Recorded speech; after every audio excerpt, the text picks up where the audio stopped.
All right, welcome to today's edition of What's in the Box? What's in the box, Marley? What's in the box? What's in the box?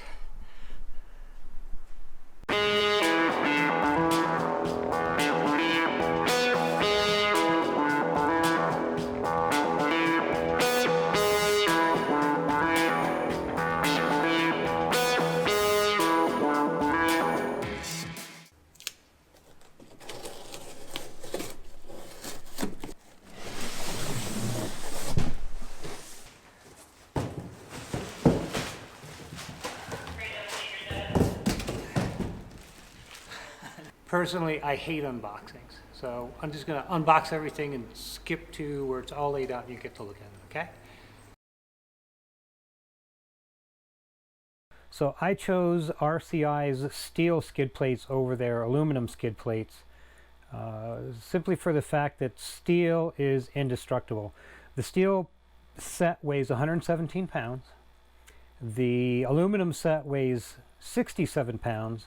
So for an extra 50 pounds of weight slung under my truck, I get bulletproof protection. And also, steel will slide off of rocks where aluminum tends to grip the rock. So once you hit something, if you have aluminum plates, you're pretty much stuck there.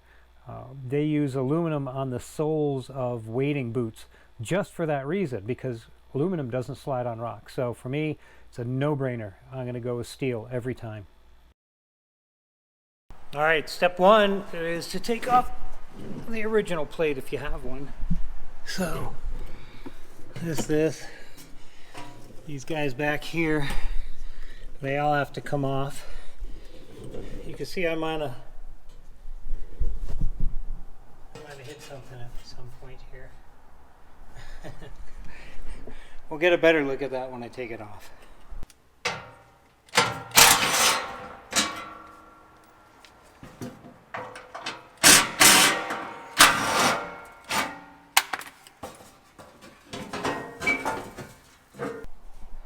Okay, so here's the original one, and just to show you, I mean, I guess it does an okay job, but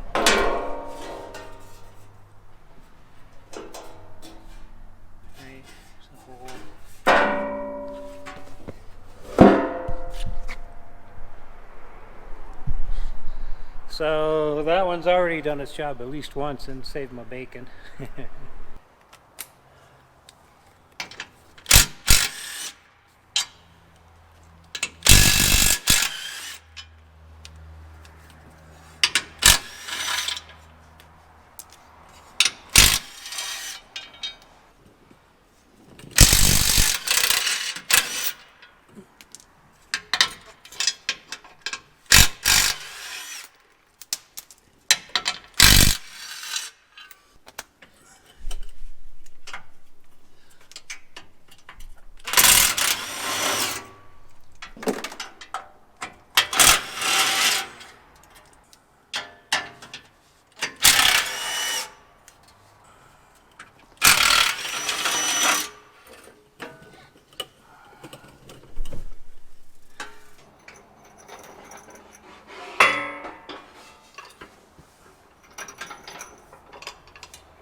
Alright, well there was our RCI skid plate and video. I hope you enjoyed it. I hope you learned something. If you have any questions about anything, down in the comments, I'll answer them as quick as I can. If you would please hit the like and the subscribe button, I would appreciate it. We're going to have videos coming out every week, maybe every 2 weeks. I've got a Prinzu rack coming. I've got a King suspension. I got the AccuTune and Archive garage pieces coming in. So we're going to put shock towers in the back and raise her up. Kings all around. Archive garage hangers, our XT Icon spring pack, just all kinds of stuff.